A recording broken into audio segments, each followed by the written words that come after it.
Hello everyone, welcome to Ace Online. So ఈ వీడియోలో మనం తెలంగాణ కరెంట్ అఫైర్స్ చూస్తున్నాం. చాలా రోజులైంది మనం తెలంగాణ కరెంట్ అఫైర్స్ డిస్కస్ చేయక. So anyway I will cover all the current affairs whatever they are there in the previous months అన్ని కూడా కవర్ చేద్దాం. సో ఇక్కడ నుంచి అయినా జనవరి నుంచి అయినా కనీసం ఇంకా కరెంట్ అఫైర్స్ ఎవరైతే ప్రిపేర్ అవ్వట్లేదు, మనకి టీఎస్పీఎస్సీ ఏడబ్ల్యూ నోటిఫికేషన్ వస్తుందా రాదన్న సందిగ్ధంలో ఎవరైతే ఉన్నారో డెఫినెట్గా నోటిఫికేషన్ వస్తుంది. కామ్గా కాన్ఫిడెంట్గా ఉండండి, సైలెంట్గా ప్రిపేర్ అవ్వండి.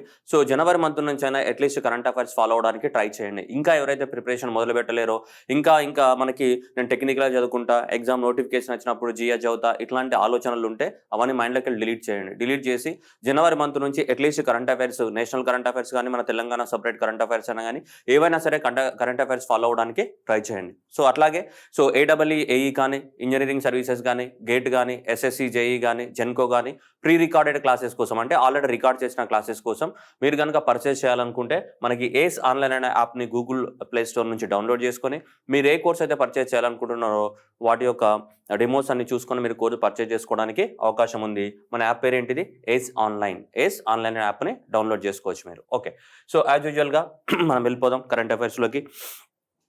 మీ అందరికి తెలిసిందే రైతు బంధు. సో రైతు బంధు అనేది Telangana government flagship program, one of the important flagship program ఏంటి మనకి రైతు బంధు. సో ఈ రైతు బంధు అనేది May 10, 2018 రోజున మనకి శాలపల్లి ఇందిరానగర్, హుజురాబాద్ కాన్స్టిట్యున్సీ, కరీంనగర్ డిస్టిక్లో లాంచ్ చేయడం జరిగింది. ఏ విలేజ్ దగ్గర? శాలపల్లి ఇందిరాబాద్, May 10, 2018లో. సో దీన్ని తెలుగులో అయితే రైతు బంధు అంటాం. దీన్ని ఇంగ్లీష్లో చూసుకుంటే మనం ఏంటాం? ఫార్మర్ ఇన్సెంటివ్ సపోర్ట్ స్కీమ్ అని చెప్తాం. ఫార్మర్ ఇన్వెస్ట్మెంట్ సపోర్ట్ స్కీమ్ అని చెప్తున్నాం దీన్ని. Okay, right. అయితే దీని ప్రకారం మనకి ఒక్కొక్క ఫార్మర్కి మనకి ఎంత ఇస్తారు? 2018లో లాంచ్ చేసాం మనం. 2018లో లాంచ్ చేసినప్పుడు మనం ఒక్కొక్క సీజన్, ఒక్కొక్క ఎకరానికి ఒక సీజన్కి ఎంత? సో 4,000 రూపాయలు పర్ ఎకర్ పర్ సీజన్. అంటే ఒక సంవత్సరంలో ఎన్ని సీజన్స్ ఉంటాయి మనకు? అగ్రికల్చర్కి సంబంధించిన 3 సీజన్స్ ఉంటాయి. Kharif season, rabi season, zaid season. Zaid season అంటే సమ్మర్ సీజన్. ఇది సమ్మర్ సీజన్కి అప్లికబుల్ కాదు. Only kharif season, rabi season అంటే వర్షాకాలం పంటలు అండ్ మనకి శీతాకాలం పంటలు లేదా యాసంగి, ఇది వానాకాలం పంటలు లేదా యాసంగి పంటలు అని చెప్తున్నాం తెలంగాణ భాషలో. లేదంటే ఖరీఫ్, రబీ, లేదంటే వర్షాకాలం, యాసంగి పంటలు. Okay, right. ఆ పంటలకి సో ఒక ఎకరానికి ఎంత? 4,000 రూపాయలు పర్ ఎకర్కి అప్లికబుల్ అవుతుంది. ఎన్ని సీజన్స్కి? 2 సీజన్స్కి. ఒకటి ఖరీఫ్ సీజన్కి, రెండవది రబీ సీజన్కి. ఇది అలా ఒక ఎకరానికి ఎంత వస్తాయి? 8,000 రూపాయలు వస్తాయి. దేనికి? ఒక సంవత్సరానికి. ఒక సీజన్కి అయితే 4,000 రూపాయలు, ఒక సంవత్సరానికి అయితే 8,000 రూపాయలు వస్తాయి. ఇది మీకు తెలిసింది. ఆ తర్వాత అది మొదటి సంవత్సరం లాంచ్ చేసిన మొదటి సంవత్సరం అలా ఇచ్చారు. 2019 సంవత్సరం నుంచి ఎలక్షన్స్ లోపల మళ్ళీ మేనిఫెస్టోలో భాగంగా దాన్ని పెంచడం జరిగింది. ఎంతకి? 5,000కి పెంచడం జరిగింది. సో 5,000కి పెంచడం జరిగి 10,000 పర్ ద ఎకర్, లేకంటే 5,000 రూపాయలు పర్ ఎకర్ పర్ సీజన్ అనేది మనకి ఇస్తున్నాం. ఎప్పటి నుంచి? 2019 నుంచి. సో ఆఫ్టర్ ఎలక్షన్స్ తర్వాత పెంచడం జరిగింది. సో అలా ఇప్పుడైతే ప్రస్తుతానికి ఒక ఎకరానికి 5,000 రూపాయలు పర్ సీజన్, ఒక ఎకరానికి 10,000 రూపాయలు పర్ సంవత్సరానికి క్యాలిక్యులేట్ చేస్తే 10,000 రూపాయలు ఇస్తున్నాం మనం. అయితే ఇది లాంచ్ చేసి ఇప్పటికి మనకి 4 సంవత్సరాలు గడిచిపోయింది. మనకి 2018 నుంచి 2022 వరకు. సో ఈ సంవత్సరం 2018-19లో 10,000 కోట్లు మనం రైతు అకౌంట్లకి ట్రాన్స్ఫర్ చేయడం జరిగింది. అలాగే 2019లో 10,000 కోట్లు, ఆ తర్వాత 14,656 కోట్లు, ఆ తర్వాత 15,000 కోట్లు, టోటల్గా 50,860 కోట్లు అనేది రైతు అకౌంట్లోకి ట్రాన్స్ఫర్ చేయడం జరిగింది. ఇప్పటి వరకు రైతు బంధు కార్యక్రమం స్టార్ట్ అయిన May 10, 2018 డేట్ నుంచి మొన్నటి వరకు జనవరి 2022 వరకు దాదాపు 50,682 కోట్లు అనేది మనము రైతు అకౌంట్లోకి డైరెక్ట్గా ట్రాన్స్ఫర్ చేయడం జరిగింది. ఇది అందరికీ అప్లికేబుల్ అవుతుంది, irrespective of the what, irrespective of size of the land holding. అతనికి ఎన్ని ఎకరాల ల్యాండ్ ఉన్న దాంతో నిమిత్తం లేకుండా 5 ఎకరాలన్నా, 10 ఎకరాలన్నా, 20 ఎకరాలన్నా, 50 ఎకరాలన్నా రైతు బంధు అనేది వర్తిస్తుంది. కౌలు రైతులకు వర్తించదు. ఇది మీ అందరికి తెలుసు. టెనెంట్ ఫార్మర్స్ ఎవరైతే ఉన్నారో టెనెంట్ ఫార్మర్స్కి రైతు బంధు స్కీమ్ అనేది వర్తించదు. అదే మిగతా ఫార్మర్స్కి ఎన్ని ఎకరాల ల్యాండ్ ఉంటే అన్ని ఎకరాలకు వస్తుంది. ఎలాంటి లిమిట్స్ అనేది లేదు. అప్పర్ సీలింగ్ అనేది ఎలాంటి లిమిట్ అనేది లేదు. ఎన్ని సీజన్లో? ఖరీఫ్, రబీ సీజన్లకే వస్తుంది. మరి ఇదంతా ఎందుకు మాట్లాడుతున్నాం సొల్లంతా సార్ అంటే, సో ఇప్పుడు ఈ రైతు అకౌంట్లోకి 50,000 కోట్లు ట్రాన్స్ఫర్ అయినాయి కాబట్టి 8 ఫేజులలో 4 సంవత్సరాలలో 8 ఫేజులలో 50,000 కోట్లు మనకి రైతు అకౌంట్లోకి ట్రాన్స్ఫర్ అయినాయి కాబట్టి తెలంగాణ గవర్నమెంట్ అనేది ఈ రైతు బంధు వారోత్సవాలను సెలబ్రేట్ చేసింది. జనవరి 3 నుంచి జనవరి 10వ తేదీ వరకు ఇప్పటివరకు 4 సంవత్సరాల్లో 50,000 కోట్ల రూపాయలని మనం రైతు అకౌంట్లోకి ట్రాన్స్ఫర్ చేశామని చెప్పేసి ఈ పెద్ద ఎత్తున సెలబ్రేషన్స్, సంబరాలు అనేటివి సెలబ్రేషన్ చేయడం జరిగింది. జనవరి 3 నుంచి జనవరి 10వ తేదీ వరకు మనకు రైతు బంధు వారోత్సవాలను సెలబ్రేట్ చేయడం జరిగింది. ఆల్మోస్ట్ మన తెలంగాణ మొత్తంలో ఈ టీఆర్ఎస్ పార్టీ కానీ అక్కడ ఉన్న సర్పంచులు కానీ వీళ్ళందరూ కలిసి పెద్ద ఎత్తున మనకి సెలబ్రేట్ చేయడం జరిగింది. మనం చూస్తున్నాం ఇక్కడ సారు చూపిన మార్గం సాలు పట్టిన సేద్యం అన్నదాత ఇంట ధనలక్ష్మి సవ్వడులు 50,000 కోట్లు రైతు బంధు రికార్డ్ అనేది మనకి పేపర్లో వచ్చినటువంటిది ఇదంతా కూడా డాటా. సో రైతు బంధు వచ్చే సంబురం తెచ్చి అని చెప్పేసి ఇవి వచ్చాయి. సో అలా మనకి వారోత్సవాలు జరిగినాయి. ఎప్పటి నుంచి? జనవరి 3 నుంచి 7వ తారీఖు వరకు, సో 10వ తారీఖు వరకు మనకి వారోత్సవాలు సెలబ్రేట్ చేయడం జరిగింది. Okay right. ఇందులో చూసుకుంటే మనకి సో ఈ వారోత్సవాల జనవరి 3 నుంచి సో అంశాలు ఉన్నత పాఠశాలలో 8, 9వ తరగతి 10వ తరగతి విద్యార్థులకు వ్యాసరచన అండ్ చిత్రలేఖనం పోటీలు నిర్వహించడం జరిగింది ఈ రైతు బంధు మీద. దానిపైన అంశాలు వ్యవసాయం ప్రాధాన్యం, తెలంగాణ ఆవిర్భావానికి ముందు వ్యవసాయ పరిస్థితి, రైతు సంబంధాలు. నెక్స్ట్ గ్రామీణ మహిళా సంఘాల ఆధ్వర్యంలో ముగ్గుల పోటీలు జరిగిన 8వ 9వ డేటీలో. 10వ డేటీలో రైతు ఆత్మీయ సమ్మేళనాలు, ఎడ్ల పనులు, ట్రాక్టర్లతో ఊరేగింపు, డప్పు డోలు తప్పెట్లతో స్థానిక కళారూపాల ప్రదర్శన. 3 నుంచి 10వ తేదీ పత్రికా ప్రకటనలు, జిల్లా కేంద్రాల్లో హోర్డింగ్స్ ఇవన్నీ కూడా పెద్ద ఎత్తున సెలబ్రేట్ చేయడం జరిగింది. జనవరి 3 నుంచి జనవరి 10వ తారీఖు వరకు ఒక వారం రోజుల పాటు ఈ రైతు బంధు స్కీము 50,000 కోట్లు రైతు అకౌంట్లోకి ట్రాన్స్ఫర్ అయిన సందర్భంగా పెద్ద ఎత్తున సెలబ్రేట్ చేయడం జరిగింది. అందుకోసం ఇది న్యూస్లో ఉంది. ఎగ్జామినేషన్లో మనకి ఇందులో ఏ క్వశ్చన్ అయినా రావచ్చు. అబ్సల్యూట్ వాల్యూస్, ఈ వాల్యూస్ కూడా ఇప్పటి వరకు ఎన్ని వేల కోట్లు ట్రాన్స్ఫర్ చేశారని కూడా అడగడానికి అవకాశం ఉంది. ఎంత? 50,628 కోట్లు అనేది ఇప్పటి వరకు మనకు ట్రాన్స్ఫర్ చేయడం జరిగింది అన్ని ఫేజులలో కలిపి రైతు బంధు పథకం కింద. Okay, this is very important. Next urban mission అంటే రూర్బన్ మిషన్. రూర్బన్ మిషన్ అంటే ఏంటి? రూరల్ ప్లస్ అర్బన్ రెండు పదాలు కలిపిస్తే ఏమైంది మనకి? రూర్బన్ అయింది. ఈ రూర్బన్ అనేది ఏంటిది మనకి? రూరల్ ప్లస్ అర్బన్, ఈ రెండు కలిస్తే రూరల్ ప్లస్ అర్బన్ రెండు ఉన్నాయా? ఈ రూరల్ ప్లస్ అర్బన్ రెండు కలిస్తే ఏమైంది? రూర్బన్ అయింది. అంటే దాని అర్థం ఏంటిది? అర్బన్ ఏరియాలో ఉన్నటువంటి ఫెసిలిటీస్ ఏవైతే ఉన్నాయో అవే ఫెసిలిటీస్ ని మనం డెవలప్ చేయాలి ఇక్కడ రూరల్ ఏరియాలో. దానికోసమే మనకి 2016 సంవత్సరంలో గవర్నమెంట్ ఆఫ్ ఇండియా సో ఈ రూరల్ డెవలప్మెంట్ మినిస్ట్రీ అనేది లాంచ్ చేయడం జరిగింది. ఏం program? Shyam Prasad Mukherjee rurban mission అని. శ్యామ్ ప్రసాద్ ముఖర్జీ రూరల్ మిషన్ అంటే అర్బన్ ఏరియాలో ఉండే ఫెసిలిటీస్ ని మన రూరల్ ఏరియాస్ లో డెవలప్మెంట్ చేయాలి. అలా భారతదేశం మొత్తంలో ఒక 300 ఏరియాస్ ని సెలెక్ట్ చేయడం జరిగింది. 300 క్లస్టర్స్. ఎన్ని? 300 క్లస్టర్స్. సో ఇండియా మొత్తంలో 300 క్లస్టర్స్ ని సెలెక్ట్ చేసి ఈ 300 క్లస్టర్స్ లోపల అర్బన్ ఏరియాలో ఉండే ఫెసిలిటీస్ ఏవైతే ఉంటాయో అవే ఫెసిలిటీస్ ని మనం రూరల్ ఏరియాస్ లో డెవలప్మెంట్ చేయాలి. ఈ 300 క్లస్టర్స్ ఎక్కడవి? రూరల్ ఏరియాలో ఉండేటివి. రూరల్ ఏరియాస్ లో ఉండే 300 క్లస్టర్స్ ని మనం సెలెక్ట్ చేయడం జరిగింది. సో దీని యొక్క ఆబ్జెక్టివ్ ఏంటిది? Bridging the rural and urban divide and second stimulating the local economic development with emphasis on the reduction of the poverty and unemployment in the rural areas and spreading the development in the region and next one is the attracting the investment in the rural region. ఎప్పుడు వస్తుంది? ఇవన్నీ ఎప్పుడు సాధ్యమవుతాయి? Rural areas ని urban ఏరియాగా మార్చినప్పుడు. అలా మార్చడానికి కోసమే ఈ స్కీమ్ తీసుకురావడం జరిగింది శ్యామ్ ప్రసాద్ ముఖర్జీ రూర్బన్ మిషన్. ఎప్పుడు? 2016లో. సో ఈ స్కీమ్ యొక్క ఇంప్లిమెంటేషన్ లో తెలంగాణ అనేది మొదటి ప్లేస్ లో ఉంది. ఏది? ఈ శ్యామ్ ప్రసాద్ ముఖర్జీ రూర్బన్ మిషన్ లోపల మనకి దాదాపు 300 క్లస్టర్స్ ని డెవలప్ చేయాలనుకున్నాం ఇండియా మొత్తంలో. ఆ 300 క్లస్టర్స్ లో తెలంగాణ నుంచి 17 క్లస్టర్స్ ఉన్నాయి. దాంట్లో ఈ స్కీమ్ యొక్క ఇంప్లిమెంటేషన్ లో 85 మార్కులతోటి దాదాపు 84.5 స్కోర్ తోటి తెలంగాణ అనే స్కీమ్ ఇంప్లిమెంటేషన్ లో ఇండియాలో 1వ ర్యాంక్ లో ఉంది. దేంట్లో? శ్యామ్ ప్రసాద్ ముఖర్జీ రూర్బన్ మిషన్ లో. Then followed by the Tamil Nadu and Gujarat and Chhattisgarh, Punjab ఉన్నాయి. కానీ తెలంగాణ అనే మొదటి ప్లేస్ లో ఉంది in the implementation of the Shyam Prasad Mukherjee rurban mission. Next దీంట్లో తెలంగాణలో మొత్తం ఈ క్లస్టర్స్ ఎన్ని క్లస్టర్స్ అన్నాం? ఇండియా మొత్తంలో 300 క్లస్టర్స్ తీసుకున్నారు. ఆ క్లస్టర్ లోపల 50,000 జనాభా ఉంటుంది. ప్రతి క్లస్టర్ని ఏం చేయాలి? అర్బన్ ఏరియాగా మార్చాలి ఆ రూరల్ ఏరియాస్ని. దాంట్లో మనకి రాకల్ తెలంగాణలోని సంగారెడ్డి డిస్టిక్లోని, అట్లాగే జుక్కల్ తెలంగాణలోని కామారెడ్డి డిస్టిక్ ఆల్ ఇండియా లెవెల్లోనే ఇవి టాప్ 1-2 పొజిషన్లో ఉన్నటువంటి మిషన్స్. అంటే శ్యామ్ ప్రసాద్ ముఖర్జీ రూరల్ మిషన్ని బాగా ఎక్కువగా ఇంప్లిమెంట్ చేసి హైయెస్ట్ స్కోర్ తోటి మనకి ఆల్ ఇండియా లెవెల్లోనే 1-2 ర్యాంక్లో ఉన్నటువంటిది ఈ 2 క్లస్టర్స్ అన్నమాట. మనకి ఎగ్జామినేషన్ 100% క్వశ్చన్స్ రావడానికి ఛాన్సెస్ ఉన్నాయి. రాకల్ అండ్ జుక్కల్. సో ఇది 94 మార్కులతోటి, ఇది 93 మార్కులతోటి ఆల్ ఇండియా లెవెల్లోనే 1 and 2nd ర్యాంక్ లో ఉన్నాయి. దేంట్లో? Implementation of the rurban mission, Shyam Prasad Mukherjee rurban mission లోపల ఇంప్లిమెంటేషన్ లో. అండ్ ఇవి తెలంగాణ రాష్ట్రం ఫస్ట్ ప్లేస్ లో ఉంది. ఆ తెలంగాణ రాష్ట్రంలో అంటే ఆ 17 క్లస్టర్స్ మన రాష్ట్రం నుంచి ఉన్న 300లో 17 క్లస్టర్స్ మన రాష్ట్రం నుంచి ఉన్నాయి. ఆ 17 క్లస్టర్స్ లోపల ఈ క్లస్టర్స్ 2 అనేటివి ఆల్ ఇండియా లెవెల్లోనే 1వ ర్యాంక్ లో ఉన్నాయి in the implementation of the Shyam Prasad Mukherjee rurban mission. Okay, next one. స్వచ్ఛత 97% స్వచ్ఛత. ఓడిఎఫ్ ప్లస్లో తెలంగాణ ఫస్ట్. ఈ విభాగంలో రాష్ట్రంలోని 13,737 గ్రామాలు. దేశంలో మొత్తం తెలంగాణకు చెందినవే 52%. దేశానికి ఆదర్శంగా నిలిచిన పల్లెసీమ పల్లె ప్రగతి ద్వారా ఇది సాధారణమని పంచాయతీ రాజ్ శాఖ మంత్రి ఏదో డబ్బా కొట్టినాడు. చూద్దాం ఏమని చెప్తున్నాను. Telangana tops in the highest number of the what open defecation free villages అన్నాడు. Open defecation free. సో తెలంగాణలోని 14,200 విలేజెస్లలో దాదాపు 13,700 విలేజెస్ అనేటివి మనం ఓపెన్ డెఫికేషన్ విలేజెస్ గా డిక్లేర్ చేయడం జరిగింది. మనకి ఈ తెలంగాణ అనేది ఇండియాలోనే మనకి ఒకటో ప్లేస్ లో ఉంది ఓపెన్ డెఫికేషన్ విలేజెస్ లోపల. అదేంటిది? స్వచ్ఛ భారత్ మిషన్ గ్రామీణ. అసలు ఏంటిది ఓపెన్ డెఫికేషన్ అంటే ఏంటిది మీ అందరికి తెలుసు. ఏంటిది? బహిరంగ మలమూత్ర విసర్జన చేయకపోవడం, అంటే టాయిలెట్స్ కట్టుకోవడం అనేది. టాయిలెట్స్ కట్టిన తర్వాత నెక్స్ట్ స్టేజ్ ఏంటిది అనేది ఓడిఎఫ్ ప్లస్. ఓడిఎఫ్ ప్లస్ అని టాయిలెట్ కట్టుకున్నాం, ఒక టాయిలెట్ వాడాలి కదా, టాయిలెట్ వాడాలి, దాంట్లో వాటర్ పోయాలి, ఎప్పటికప్పుడు సాలిడ్ వేస్ట్ మేనేజ్మెంట్ చేస్తూ ఉండాలి, ఇవన్నీ మిగతా కార్యక్రమాలన్నీ చేయాలి. సో అది ఓడిఎఫ్ ప్లస్ కిందకి వస్తుంది. టాయిలెట్ కట్టడం ఒకటైతే, టాయిలెట్ కట్టిన తర్వాత అది వాడుకలో ఉందా లేదా దాని ముచ్చటంతా అది ఓడిఎఫ్ ప్లస్ కిందకి వస్తుంది. అలా టాయిలెట్లో వాడుతున్నటువంటి రాష్ట్రాలలో తమిళనాడు సెకండ్ ప్లేస్లో ఉంటే తెలంగాణ అనేది మనకి ఏముంది, మనకి ఫస్ట్ ప్లేస్లో ఉండడం జరిగింది. ఏది? తెలంగాణ అనేది. మొత్తం విలేజెస్ ఏవైతే ఉన్నాయో విలేజెస్ తెలంగాణలోని టోటల్గా 14,200 విలేజెస్లో 13,700 విలేజెస్ అనేవి టోటల్గా ఏంటిది ఓడిఎఫ్ ప్లస్గా ఉన్నాయి. దాదాపు 97% విలేజెస్ అనేటివి టాయిలెట్స్ని వాడుతున్నట్టు చెప్తున్నాయి. స్వచ్ఛత అనమాట మనకి. Followed by Tamil Nadu, followed by Karnataka.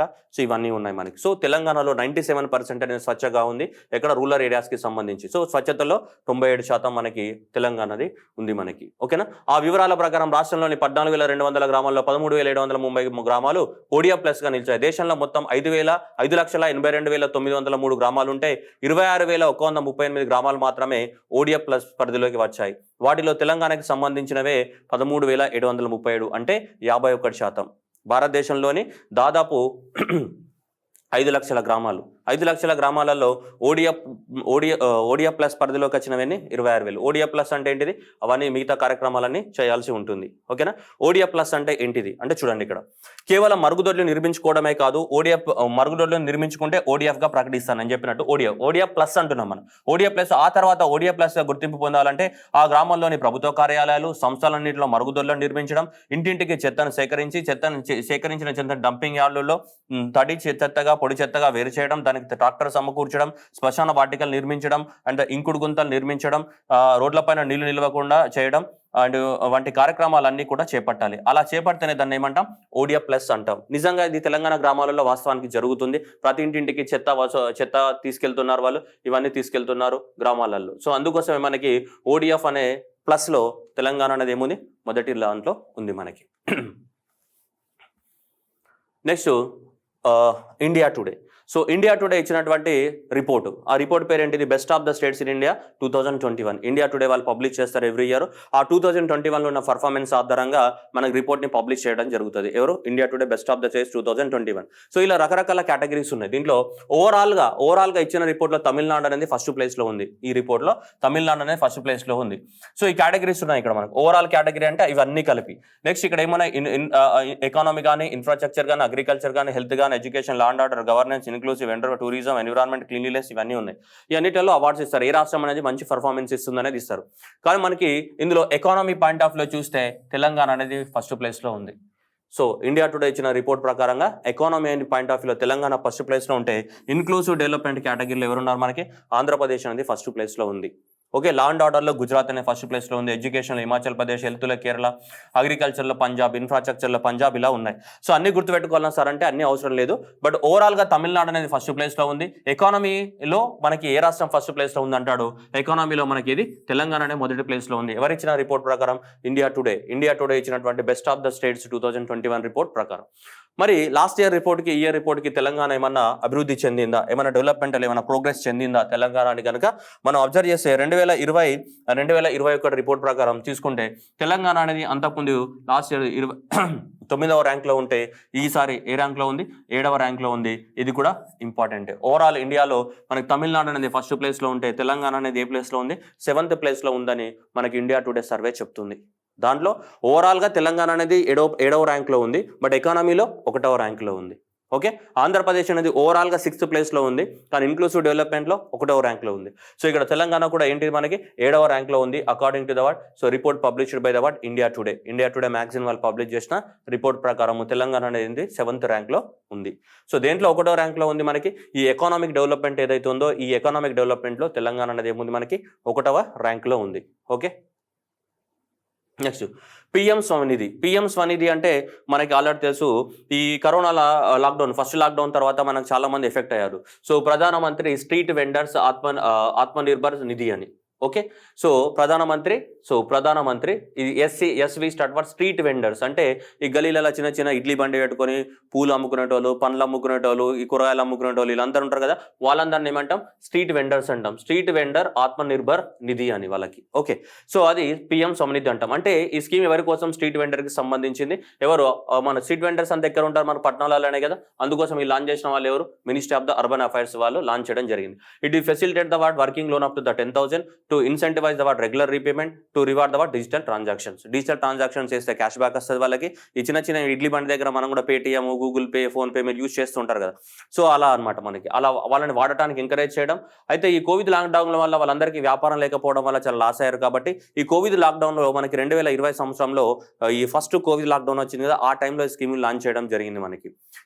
ఈ స్కీమ్ లాంచ్ చేసి మనకి సో 10,000 రూపాయలు అనేది వాళ్ళకి బ్యాంకు ద్వారా లోన్ ఇవ్వడం జరిగింది. ఏ స్కీమ్ ద్వారా, సో పిఎం స్వనిధి అనేది స్ట్రీట్ వెండర్స్ కి 10,000 రూపాయల లోన్ ఇవ్వడం జరిగింది మనకి. ఏ స్కీమ్ కింద, సో పిఎం స్వనిధి కింద. మరి ఇదెందుకు మాట్లాడుతున్నామంటే ఈ పిఎం స్వనిధి స్కీమ్ ఇంప్లిమెంటేషన్ లో కూడా ఆల్ ఇండియా లెవెల్లో తెలంగాణనే 1వ ర్యాంక్లో ఉంది మనకి.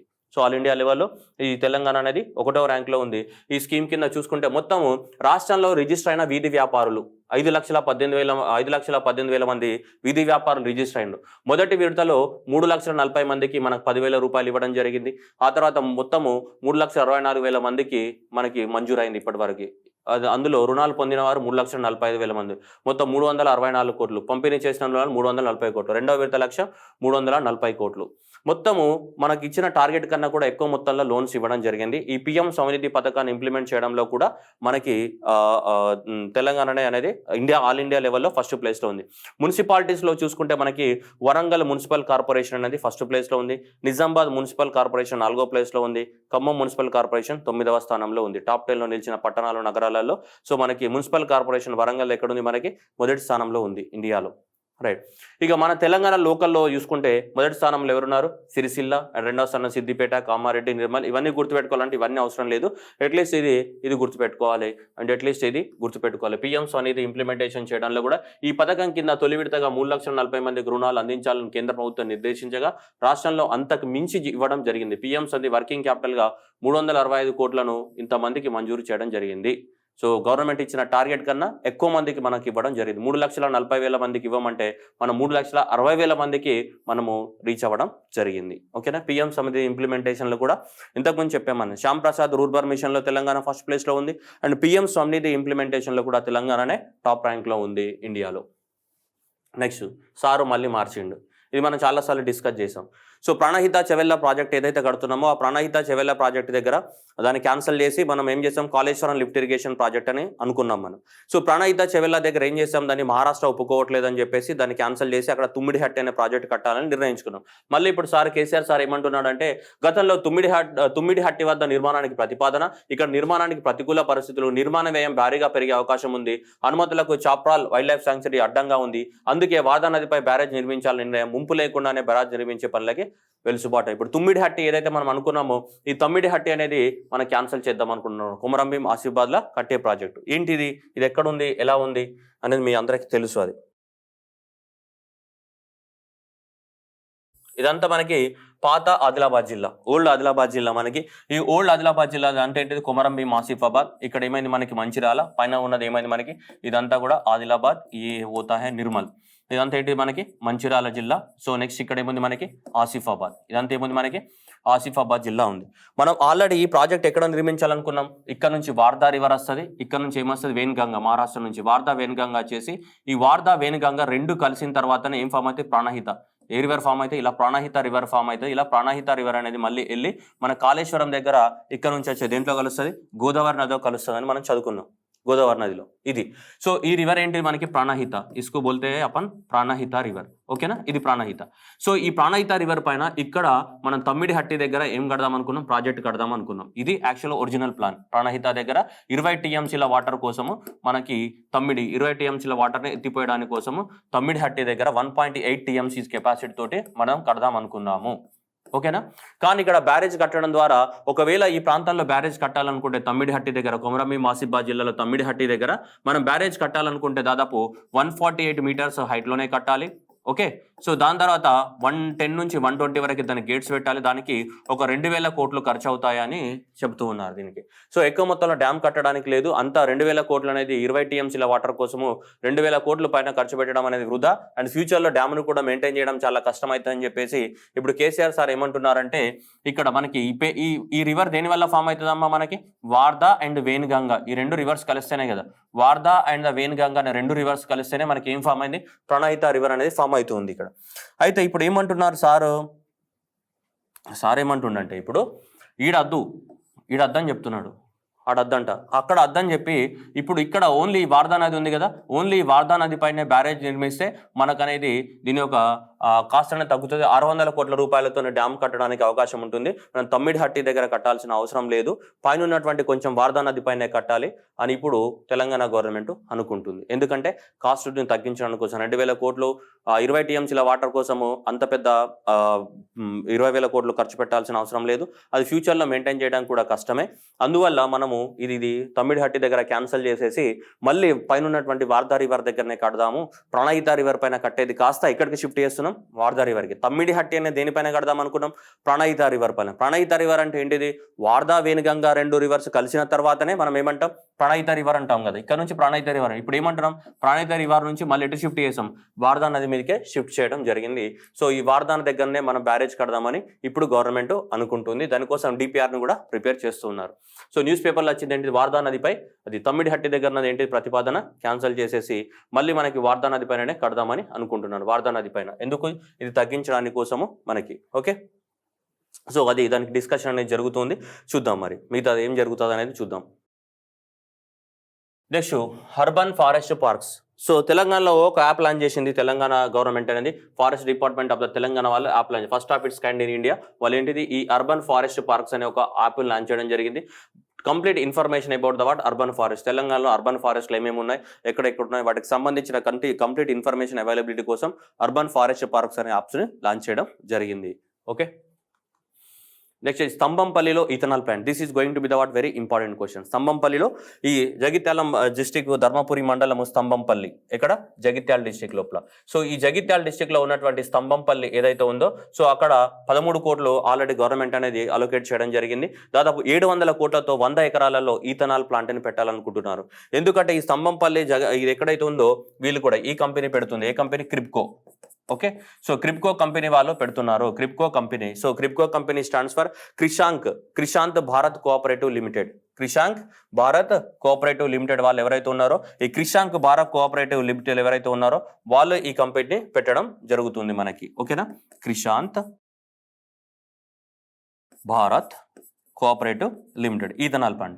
మరి ఈథనాల్ ప్లాంట్ ప్రొడక్షన్ అక్కడ ఎందుకు పెడుతున్నారు అని మనం అనుకుంటే, సో ఇక్కడ పెట్టడానికి రీజన్ ఏంటిదంటే మనకి ఈ ప్రాంతంలో వరి కానీ తర్వాత మేజ్ కానీ మొక్కజొన్న కానీ ఎక్కువగా పండిస్తున్నారు. సో అది రా మెటీరియల్ మనకి ఈజీగా అవైలబిలిటీ ఉంది. వరి కానీ మొక్కజొన్న కానీ అవైలబిలిటీ ఉంది కాబట్టి ఆ వరి మొక్కజొన్నను ఉపయోగించుకొని ఈజీగా మనకి ఈథనాల్ ప్రొడక్షన్ చేయడానికి అవకాశం ఉంటుంది. కాబట్టి ఈ జగిత్యాల జిల్లా ధర్మపురి మండలం స్తంభంపల్లి దగ్గర సో 13 కోట్లతోటి మనకి ఈ ఈథనాల్ ప్రొడక్షన్ ప్లాంట్ని పెడుతున్నారు. ఎవరు, క్రిప్కో, క్రిషాంత్ భారత్ కోఆపరేటివ్ లిమిటెడ్ వాళ్ళు మనకి ఇక్కడ పెడుతున్నారు, ఇక్కడ స్తంభంపల్లిలో. ఇది వెరీ ఇంపార్టెంట్ క్వశ్చన్, 100% ఖచ్చితంగా ఎగ్జామ్ లో పడే క్వశ్చన్. తెలంగాణలో ఇప్పటివరకు ఎక్కడ కూడా ఈథనాల్ ప్లాంట్ లేదు. సో ఇదే మనకి తెలంగాణలో పెట్టే మనకి ఫస్ట్ ఈథనాల్ ప్లాంట్ ఇది. ఏది, సో సంవత్సరానికి 8 కోట్ల లీటర్ల సో మనకి ఈథనాల్ ఉత్పత్తి చేయడానికి అవకాశం ఉందని చెప్తున్నారు. 8 కోట్ల లీటర్ల ఈథనాల్, ఎందుకంటే వరి కానీ ప్లస్ మేజ్ కానీ ఆ ప్రాంతంలో ఉంది కాబట్టి అలా మనకి స్తంభంపల్లిలో 13 కోట్లతోటి కొండలు గుట్టలు ఏవైతే ఉన్నాయో వాటన్నిటిని కూడా సాఫ్ చేస్తున్నారు అన్నమాట, ఇది పెట్టడానికి కోసం, ఓకే. ఇది కూడా ఇంపార్టెంట్ క్వశ్చనే. So national arbitration and the mediation centre. International arbitration mediation, అసలు ఆర్బిట్రేషన్ మీడియేషన్ అంటే ఏంటిదంటే ఆల్టర్నేటివ్ డిస్ప్యూట్ రిజల్యూషన్ అనేది ఒకటి ఉంటుంది మన భారతదేశంలో కానీ ప్రపంచంలో అన్ని దేశాలలో కూడా ఉంటుంది. ఓన్లీ ఇండియాలోనే కాదు, ప్రపంచంలో అన్ని దేశాలలో ఇది ఉంటుంది. ADR stands for the what alternative dispute resolution. మన భారతదేశంలో కూడా ఉంటుంది అనమాట. ఏంటిది ఆల్టర్నేటివ్ డిస్ప్యూట్ రిజల్యూషన్, దాన్నే మనం ఏమంటాం ఏడిఆర్ అంటాం, ఆల్టర్నేటివ్ డిస్ప్యూట్ రిజల్యూషన్. ఏదైనా భార్యాభర్తల సంబంధాల మధ్యన చెడిపోయినాయి అనుకోండి, భార్యాభర్తలు వాళ్ళిద్దరి మధ్యన సంబంధాలు చెడిపోయినప్పుడు ఏం చేస్తారు, ఫస్ట్ కూర్చున్నబెట్టి మాట్లాడతారా లేదా, దాన్ని ఏమంటాం కన్సీలియేషన్ అంటాం. ఓకే, ఒక వ్యాపారస్తులు ఉన్నారు, ఒక వ్యాపారస్తుల ఇద్దరి మధ్యన ఏదో పార్ట్నర్షిప్ మధ్యన గొడవ వచ్చింది. పార్ట్నర్షిప్ మధ్యన గొడవ వచ్చినప్పుడు వాళ్ళ మధ్యన వాళ్ళని కూడా కూర్చునబెట్టి అడుగుతుంటాం, వాళ్ళు ఏమంటాం మీడియేషన్ అంటాం. అంటే ఎవరో కూడా థర్డ్ పర్సన్ వచ్చి వాళ్ళిద్దరిని కూర్చునబెట్టి మీడియేషన్ చేసి ప్రాబ్లమ్ సాల్వ్ చేస్తారు. దాని అర్థం ఏంటిది, నువ్వు కోర్టుకు వెళ్ళాల్సిన అవసరం లేదు. కోర్టుకు వెళ్లకుండా అవుట్ సైడ్ ద కోర్టే డిస్ప్యూట్స్ అన్నిటిని ఏం చేయాలా, సెటిల్ చేసుకోవాలా. Out side the courts dispute settle చేసుకునే దాన్ని మనం ఏమంటాం ఏడిఆర్, దాన్ని ఏమంటాం ఆల్టర్నేటివ్ డిస్ప్యూట్ రిజల్యూషన్ అంటాం.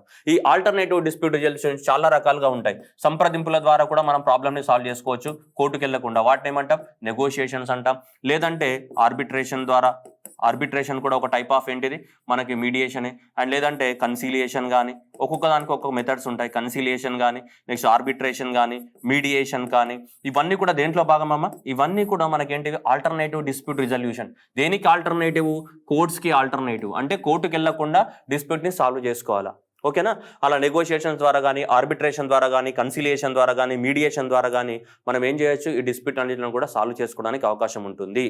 ఓకేనా, అలా international arbitration and mediation centre అనేది భారతదేశంలో India's first arbitration mediation centre అనేది హైదరాబాద్లో మనకి చీఫ్ జస్టిస్ ఆఫ్ ఇండియా మనకి రమణ గారు చొరవ తీసుకొని మనకి హైదరాబాద్కి తీసుకురావడం జరిగింది దాన్ని. So that is the India's first international mediation and arbitration centre అనేది హైదరాబాద్లో ఓపెన్ అయింది. అంటే ఏ రెండు ఇంటర్నేషనల్ అని ఎందుకు అంటున్నాము, ఇప్పుడు ఇండియా కంపెనీ ఉందనుకోండి, ఒక ఇండియా కంపెనీ అనేది వేరే దేశంలో ఎయిర్పోర్ట్ కడుతుంది అనుకుందాం. వేరే దేశంలో ఎయిర్పోర్ట్ కట్టేటప్పుడు ఆ గవర్నమెంట్ తోటి అగ్రిమెంట్ చేసుకుంటుంది, ఏమని నీకు నాకు ఏమైనా డిస్ప్యూట్ వస్తే హైదరాబాద్లో ఇంటర్నేషనల్ మీడియేషన్ సెంటర్ ఉంది, అక్కడనే డిస్ప్యూట్ని సాల్వ్ చేసుకోవాలని. అంటే వాళ్ళు అగ్రిమెంట్ రాసుకునేటప్పుడే ప్లేస్ ఆఫ్ ఆర్బిట్రేషన్ని మెన్షన్ చేస్తారు. ఇప్పుడు సింగపూర్లో మనం డిస్ప్యూట్ సాల్వ్ చేసుకోవాలంటే సింగపూర్లో ఉన్ననే డిస్ప్యూట్ సాల్వ్ చేసుకోవాలి. అంటే ఎప్పుడైతే అగ్రిమెంట్ రాసుకుంటారో ఆ అగ్రిమెంట్లో ఉంటుంది అనమాట మనకి ఏ ప్లేస్లో డిస్ప్యూట్ అనేది సాల్వ్ చేసుకోవాలి అని. ఒకవేళ హైదరాబాద్ అని రాసుకుంటే హైదరాబాద్కి వచ్చి సాల్వ్ చేసుకోవాలి.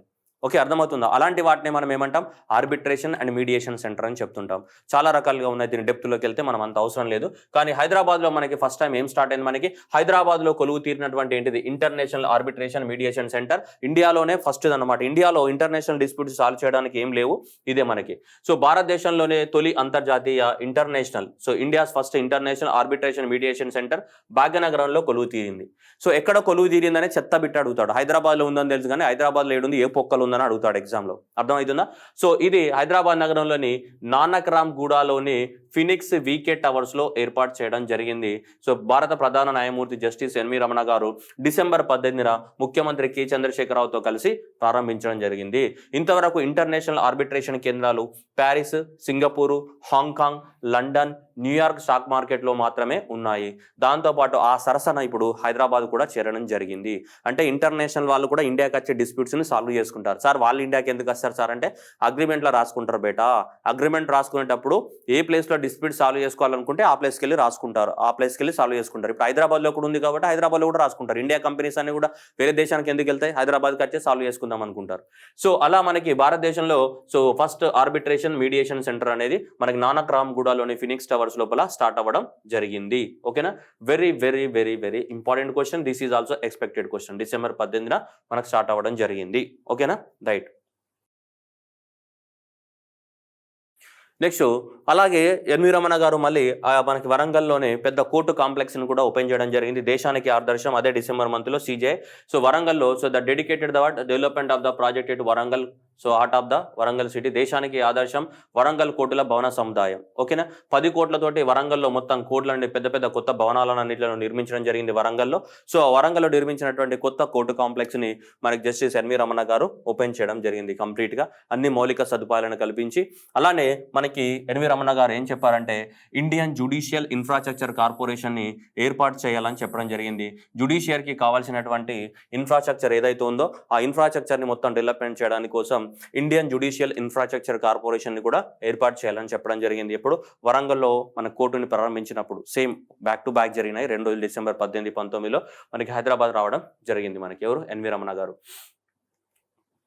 నెక్స్ట్ ఎల్బ్రస్ మంచు పర్వతాన్ని అధిరోహించిన తెలంగాణ బిడ్డ అని మనకి ఈ పేపర్లలో వచ్చింది. ఇదంతా కూడా మనకి ఎల్బ్రస్ మౌంటైన్. సో ఈమె పేరు అనితారెడ్డి. సో మనకి యాదాద్రి భువనగిరి డిస్టిక్లో ఉన్నటువంటి క్లైంబింగ్ స్కూల్లో టీచర్ ఈమె Anitha Reddy. 24 years of the age. So ఎవరు అనితారెడ్డి. సో 20 ఏళ్ల అనితారెడ్డి అరుదైన ఘనతను సొంతం చేసుకుంది.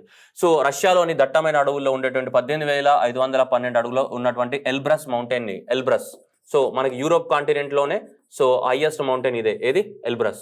సో ఈ ఎల్బ్రస్ ని అధిరోహించడం ఈ ఘనతను సాధించిన తొలి భారతీయురాలు కావడం కూడా విశేషమే. డిసెంబర్ 4న ప్రతికూల వాతావరణం మధ్యన -40°C చలిలో పర్వతారోహణను ప్రారంభించి డిసెంబర్ 7న అనితారెడ్డి శిఖరంపైకి చేరుకున్నారు. ఏది ఎల్బ్రస్ కి. సో ఇక్కడ ఏమికి చెందిన యాదాద్రి భువనగిరి జిల్లా అండ్ భువనగిరి మండలం ఎర్రపల్లి గ్రామానికి చెందిన అనితారెడ్డి స్వస్థలం. ఓకేనా.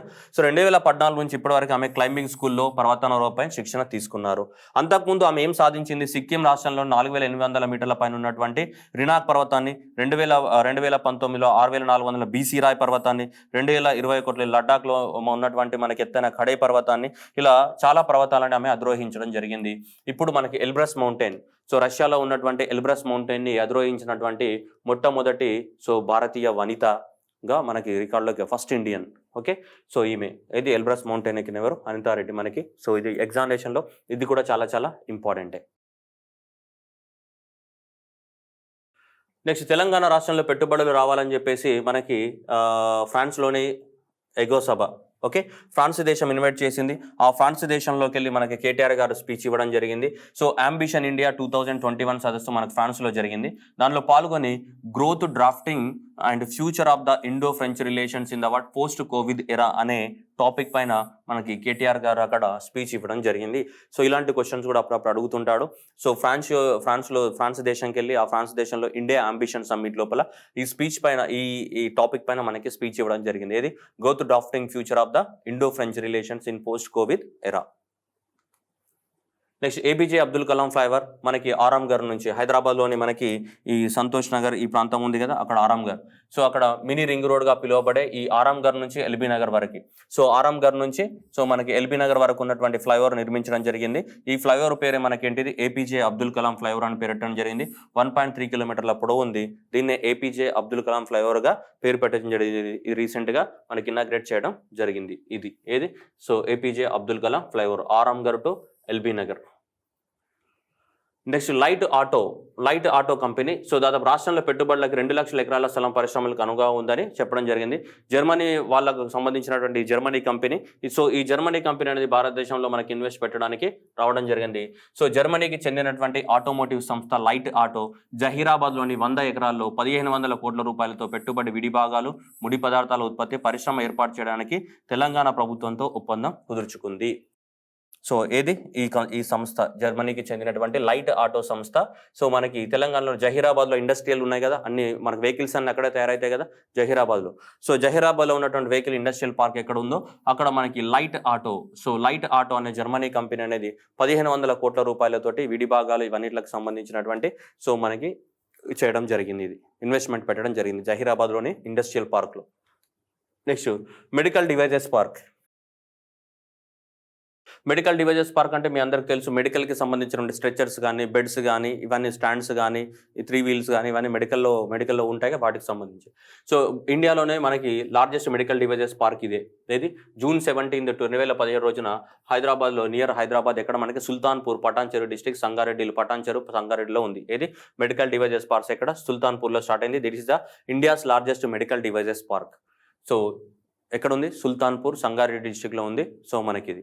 సో ఇది ఎందుకు న్యూస్లో ఉంది? మెడికల్ డివైజెస్ పార్క్ అనేది ఎందుకు న్యూస్లో ఉంది? ఇది ఎప్పుడు? జూన్ 17, 2017 రోజు మనకి ఇది మెడికల్ డివైజెస్ పార్క్ అంటే మనకి హాస్పిటల్లో యూస్ ఎక్విప్మెంట్స్ ఉంటాయి కదా, ఇది మన బ్లడ్ ప్రెషర్ యూసే మిషన్ కానీ, హాస్పిటల్ బెడ్స్ కానీ, హాస్పిటల్లో ఉండే స్ట్రెచర్స్ కానీ, సర్జికల్ నైఫ్స్ కానీ, పిన్స్ కానీ, గ్లూకోజ్ బాటిల్స్ కానీ, ఈ స్ట్రెచర్స్ కానీ ఇవన్నీ కూడా ఏంటి? డివైజెస్ కదా మెడికల్లో, అవి తయారవుతాయి అన్నమాట. ఓకే. సో అలా తయారయ్యేదానికి ఇప్పుడు దాదాపు చాలా కంపెనీస్ అనేటివి ఈ హైదరాబాద్‌లో ఉన్నటువంటి మెడికల్ డివైజెస్ పార్క్‌లో ఇన్వెస్ట్‌మెంట్ పెట్టబోతున్నాయి. హైదరాబాద్ పెట్టుబడులకి స్వర్గధామంగా తీర్చిదిద్దాం. సో దాంట్లో భాగంగానే మనకి రాబోయే రోజుల్లో ఇవన్నీ కూడా రాబోయే రోజుల్లో సూదులు గాని, సిరంజీలు గాని, ఐవీ ఫ్లూయిడ్స్ గాని, గ్లౌజులు గాని వైద్య పరికరాల ఉత్పత్తి కేర్ ఆఫ్‌గా నిలుస్తుంది. సంగారెడ్డి జిల్లా సుల్తాన్‌పూర్‌లోని మెడికల్ డివైజెస్ పార్కులలో 7 కంపెనీలను ఆయన రీసెంట్‌గా ప్రారంభించడం. సందర్భంగా మంత్రి మాట్లాడుతూ ఒకే రోజు 7 కంపెనీలు ప్రారంభించంగా ఈ కంపెనీలు దాదాపు 265 కోట్ల పెట్టుబడులు పెట్టాయని, ఈ కంపెనీలు 1300 మందికి ఉపాధినిస్తున్నాయి. ఇదే పార్కులో ఇప్పటికే దాదాపు 50 కంపెనీలు దాదాపు 1424 కోట్లతో అభివృద్ధి చేస్తున్నాయని చెప్పడం జరిగింది మనకి. ఓకేనా? ఇది గుర్తుపెట్టుకోవాల్సిన అవసరం ఉంది మనకి. అట్లాగే మన ఇండియాలో ప్రపంచంలోనే అతిపెద్ద ఫార్మాసిటీ నిర్మిస్తున్నాం. 19,000 ఎకరాలలో మనం ఏర్పాటు చేస్తున్నట్టు చెప్పాము. ఇక్కడ రంగారెడ్డి జిల్లా ముచ్చర్ల. ముచ్చర్లలో ఏం కడుతున్నాం మనం? 19,000 ఎకరాలలో ఫార్మాసిటీని నిర్మించడం జరుగుతుంది. అట్లాగే మనకు షామీర్పేటలో ఏముంది? మనకి ఆల్రెడీ జీనోమ్ వ్యాలీ ఉంది. షామీర్పేటలో జీనోమ్ వ్యాలీ ఉంది.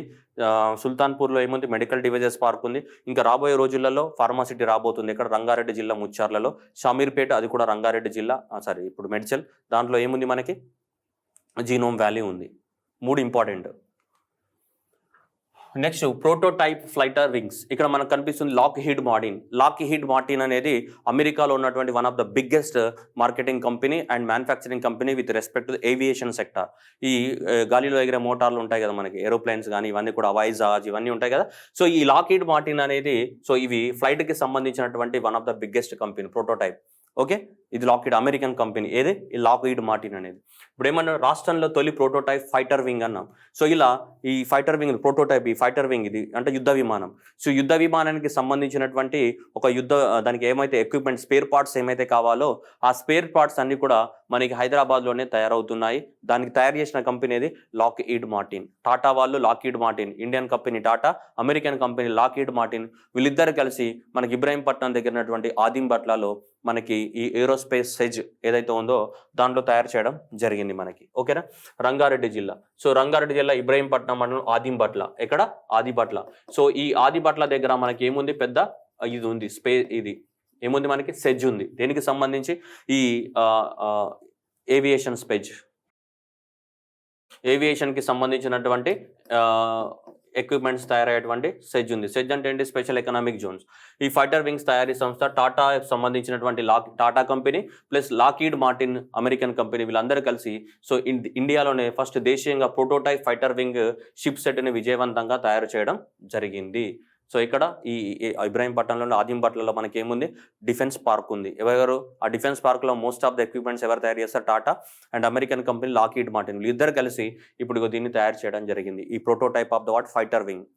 సో ఇది రాష్ట్రంలో మన ఇండియాలోనే మనకి ఇలా తయారు చేయడం జరిగింది ఫస్ట్ టైం. అది కూడా హైదరాబాద్లో ఫస్ట్ టైం మనకి ఇండిజినియస్ అనమాట. ఇండిజినియస్ టెక్నాలజీ తోటి ఈ ప్రోటోటైప్ ఆఫ్ ద ఫైటర్ వింగ్స్ని తయారు చేయడం జరిగింది. ఇక్కడ మనకి టాటా లాక్హీడ్ మార్టిన్ కలిపి మనకి ఆదింబట్లలో ఉన్నటువంటి ఈ సెజ్ లోపల తయారు చేయడం జరిగింది. హైదరాబాద్లో ఉన్నటువంటి సెజ్ లోపల తయారు చేయడం జరిగింది. నెక్స్ట్ సామర్థ్య నిర్వహణ సేవ నూతన సాంకేతిక పరిజ్ఞానంలో మన పనితీరులో ఓవరాల్గా మనకి ఏదైతే మనకి ఈ కరెంటులో ఫస్ట్ అని ఉన్నాం కదా, కరెంటులో ఫస్ట్ ఏదైతే మనకి ఈ విద్యుత్ డిస్కామ్ కంపెనీస్ ఉంటాయి కదా, విద్యుత్ డిస్కామ్ కంపెనీస్ మన డిస్ట్రిబ్యూషన్ కంపెనీస్, రైట్? ఆ డిస్ట్రిబ్యూషన్ కంపెనీ తీసుకుంటే తెలంగాణలో ఉన్న డిస్ట్రిబ్యూషన్ కంపెనీస్ అనేటివి కూడా ఆల్ ఇండియా లెవెల్లో 1వ ర్యాంక్లో ఉన్నాయి ఓవరాల్గా. సో మేనేజ్మెంట్ ఆఫ్ ద ఏమంటాం? Generation, transmission and the distribution. Generation, transmission, distribution of the power సెక్టార్లో తెలంగాణలో ఉన్నటువంటి డిస్కామ్ కంపెనీస్ అనేది ఆల్ ఇండియా లెవెల్లో ఏమున్నాయి? మనకి 1వ ర్యాంక్లో ఉన్నాయి. సో దాంట్లో అలాగే గ్రీన్ ఎనర్జీకి సంబంధించి మనకి 3వ ర్యాంక్లో ఉన్నాం. గ్రీన్ ఎనర్జీ అంటే సోలార్ ఎనర్జీ కానీ విండ్ ఎనర్జీ కానీ ఇవి ఉంటాయి కదా, అవి గ్రీన్ ఎనర్జీ. ఆ గ్రీన్ ఎనర్జీకి సంబంధించి 3వ ర్యాంక్లో ఉన్నాం ఓవరాల్గా. సో ఇవి జనరేషన్, ట్రాన్స్మిషన్, డిస్ట్రిబ్యూషన్కి సంబంధించి దాంట్లో ఏమున్నాం? మనం 1వ ర్యాంక్లో ఉన్నాం మనం. సో కరెంటులో ఫస్ట్ అని మనకు చెప్తూ ఉన్నాయి. కరెంటులో ఫస్ట్ జాతీయ స్థాయిలో 4 విభాగాల్లో మనకి రైట్ ఈ సదరన్ డిస్కామ్ ఏదైతే ఉందో అది 1వ ర్యాంకులో. గ్రీన్ ఎనర్జీ విభాగంలో మరో ఆధారం ఓవరాల్గా ఫస్ట్ ర్యాంకు. గ్రీన్ ఎనర్జీలో ఎంతో 3rd ర్యాంక్లో ఉంది తెలంగాణ దీనికి సంబంధించి. నెక్స్ట్ నెంబర్ 1 ఎస్టీపీసీ, ఎన్టీపీసీ కాదమ్మా అది ఎస్టీపీసీ. ఎస్టీపీసీ అంటే ఇది సింగరేణి థర్మల్ పవర్ స్టేషన్ మనకి ఆదిలాబాద్, ఇది మన మంచిర్యాల జిల్లా జైపూర్ దగ్గర ఉంది మనకి, ఓకేనా. So Jaipur, so Singareni thermal విద్యుత్ కేంద్రం STPC, Singareni thermal power station ఇది, ఓకే. సో ఎస్టీపీసీ మనకి జైపూర్ దగ్గర, మంచిర్యాల జిల్లా జైపూర్ దగ్గర ఉంది ఇది. తర్వాత టీఎస్ జెన్కో, తెలంగాణ జెన్కో మనకి నెంబర్ 1 ప్లేస్లో నెంబర్ 1 అండ్ నెంబర్ 2లో ఉన్నాయి. దేంట్లో? ఇండియాలోనే. దేనికి సంబంధించి? Plant load ఫ్యాక్టర్లో.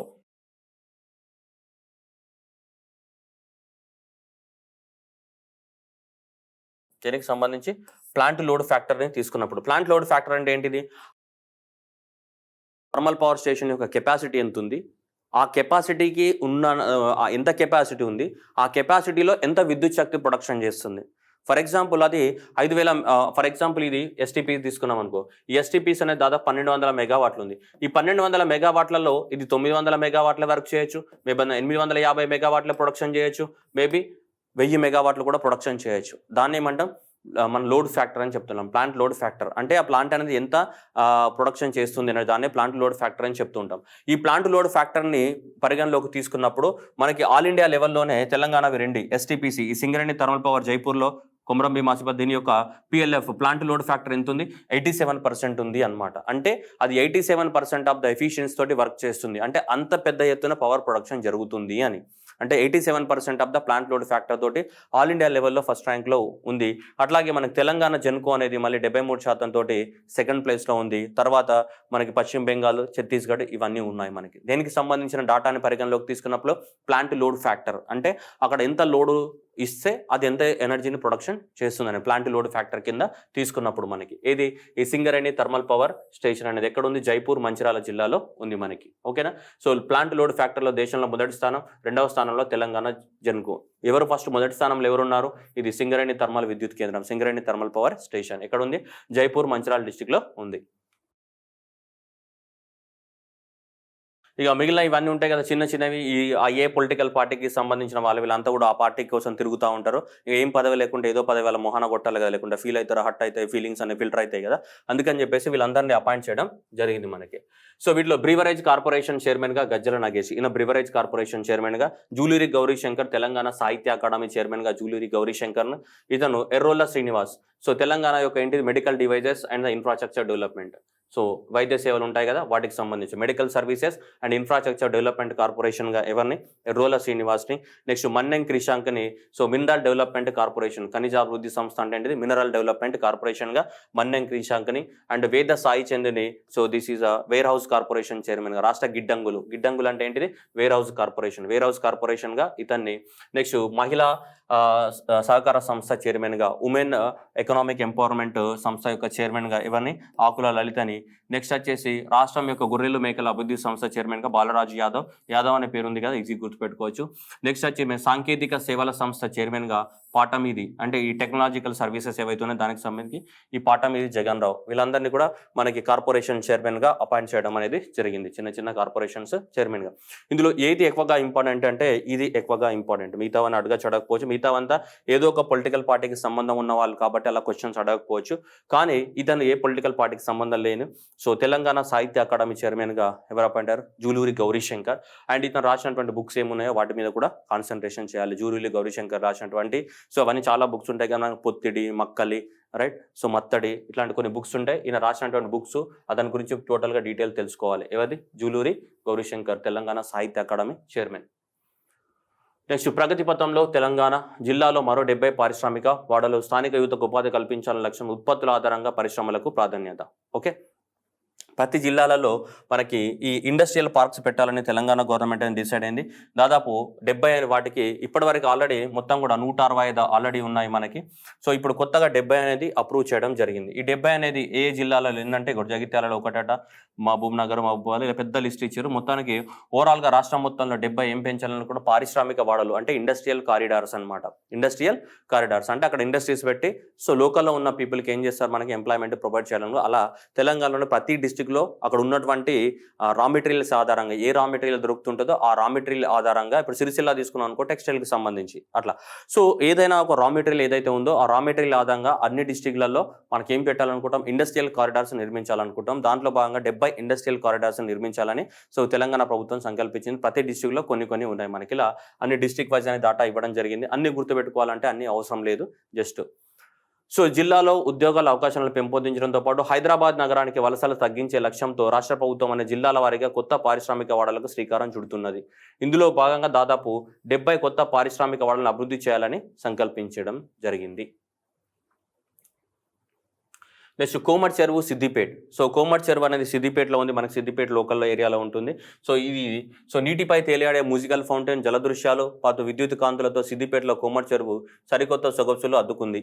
సో ఇవన్నీ కూడా గుజరాత్లోని సర్దార్ వల్లభాయ్ పటేల్ విగ్రహం వద్ద ఉన్నటువంటి ఆక్వా స్క్రీన్ను తెలంగాణ రాష్ట్రంలో మొట్టమొదటిసారిగా సిద్దిపేటలోని కోమటి చెరువులో ప్రారంభించి ప్రజలకు అంకితం ఇవ్వడం జరిగింది. సో ఈ ఆక్వా స్క్రీన్ అంటే ఈ మన స్క్రీన్ అనేది లేజర్ లైట్ తోటి వాటర్ పైన స్క్రీన్ వస్తుంటుంది. ఆ స్క్రీన్ పైన బొమ్మలు కనిపిస్తాయి. అక్కడ స్క్రీన్ ఏమి ఉండదు, కానీ స్క్రీన్ కనిపించి ఆ స్క్రీన్ పైన బొమ్మలు కనిపిస్తాయి. ఇక్కడ కనిపిస్తుంది, ఇక్కడ మనకి తెలంగాణ యొక్క పక్షి బ్లూ జే కనిపిస్తుంది. ఆ జస్ట్ స్క్రీన్ అనేది ఆటోమేటిక్గా వాటర్ పైన వచ్చేస్తుంది అలా స్క్రీన్. ఆక్వా స్క్రీన్ ని ప్రవేశపెట్టినటువంటి మొట్టమొదటి చెరువు ఇదేది కోమటి చెరువు. ఎక్కడ ఉంది, మనకి సిద్దిపేటలో ఉందన్నమాట. దీని యొక్క స్పెషాలిటీస్ కనుక చూసుకుంటే దేశంలో గుజరాత్ రాష్ట్రంలోని వడోదర నర్మదా నది ఉండగా తెలంగాణ రాష్ట్రంలో సిద్దిపేటలో మొట్టమొదటి తేలియాడే మ్యూజికల్ ఫౌంటైన్ కూడా ఇక్కడే స్థాపించడం జరిగింది. దీంట్లో 2 లేజర్స్ 320 నాజిల్స్ ఉన్నాయి. సో నీటి నుంచి 4 నాజిల్స్ ద్వారా ఫ్లేమ్ మంట బయటకు వస్తుంది దీని ద్వారా. సో రోజు సాయంత్రం 6:30 నుంచి ఈ ఫౌంటైన్ అనేది ఓపెన్ అవుతుంది. తెలంగాణ సంస్కృతి సంప్రదాయాలు బింబించేలా రూపొందించిన కంటెంట్ను రోజుకు 2-3 షోల ద్వారా ప్రదర్శించేలా ఏర్పాటు చేశారు. ఒక్కొక్క షో సమయం 20 నిమిషాలు కాగా సో 9 నిమిషాల వీడియో, 9 నిమిషాల పాటు సాంగ్ ప్రదర్శన వీడియో ఉంటుందంట ఇక్కడ మొత్తం కూడా ఇలా. సో ఈ ఫౌంటైన్స్ ద్వారా ఓకే. మొత్తానికైతే సో ఇది కోమటి చెరువు ఎక్కడ ఉందనేది గుర్తుపెట్టుకోవాలి. మొట్టమొదటిసారిగా తెలంగాణలో ఆక్వా స్క్రీన్ని ఫాలో అవుతున్నటువంటి ఏంటి ఈ చెరువు దగ్గర ఎక్కువ మొత్తంలో టూరిజం అట్రాక్షన్ కోసం ఇది మనకు చేయడం జరిగింది. తెలంగాణలో 4 సూపర్ స్పెషల్ హాస్పిటల్ కడతా అని తెలంగాణ గవర్నమెంట్ అని డిసైడ్ చేయడం జరిగింది. 4 దిక్కులో 4 సూపర్ స్పెషల్ హాస్పిటల్ 1000 పడకల సామర్థ్యంతో అని చెప్పడం జరిగింది. త్వరలో శంకుస్థాపన చేస్తామని చెప్పారు. ఇక్కడ 4 ప్రాంతాల్లో, ఒకటి ఎర్రగడ్డ కూకట్పల్లి దగ్గర, నెక్స్ట్ గచ్చిబౌలి, నెక్స్ట్ వచ్చేసి అల్వాల్, అండ్ నెక్స్ట్ వచ్చేసి ఎల్బీ నగర్. 4 ప్రాంతాలలో. సో అండ్ నెక్స్ట్ వచ్చేసి ఎల్బీ నగర్లోని గడ్డి అన్నారంలో. సో ఇలా 4 ప్రాంతాలలో మనకి ఏంటిది సూపర్ స్పెషాలిస్ట్ హాస్పిటల్స్. అట్లాగే టీ డయాగ్నోస్టిక్స్ తెలంగాణ డయాగ్నోస్టిక్ సెంటర్లను ఏర్పాటు చేసి 57 రకాల రోగ నిర్ధారణ పరీక్షలు చేస్తున్నామని తెలపడం జరిగింది. ఓకేనా. టీ డయాగ్నోస్టిక్ సెంటర్స్ అంటే తెలంగాణ డయాగ్నోస్టిక్ సెంటర్స్. గవర్నమెంట్ అనేది మనకి రోగం వచ్చిందా లేదా తెలుసుకోవాలంటే ఫస్ట్ టెస్ట్ చేసుకోవాలి కదా, రైట్. కోవిడ్ ఎట్లా టెస్ట్, అలాంటి డయాగ్నోస్టిక్ సెంటర్ అలా 57 రకాల రోగాలకు సంబంధించిన టెస్ట్లు అనేది దీంట్లో చేయడం జరుగుతుంది. ఆల్రెడీ క్వశ్చన్ అడిగి ఉన్నాడు, టీ డయాగ్నోస్టిక్స్లో ఎన్ని రకాల రోగాలకి టెస్ట్ చేస్తారని చెప్పేసి ఆల్రెడీ క్వశ్చన్ అడిగి ఉన్నాడు రీసెంట్గా. సో టీ డయాగ్నోస్టిక్స్లో రైట్. సో ఇవి ఇంపార్టెంట్. ఇవి సూపర్ స్పెషాలిటీ హాస్పిటల్స్ అనేది ఎక్కడ ఉన్నాయి, ఎర్రగడ్డ, గచ్చిబౌలి, అల్వాల్, ఎల్బీ నగర్లో మనకి పెడుతూ ఉన్నారు. నెక్స్ట్ తెలంగాణ పండగ చిత్రాలకు అంతర్జాతీయ అవార్డులు రావడం జరిగింది.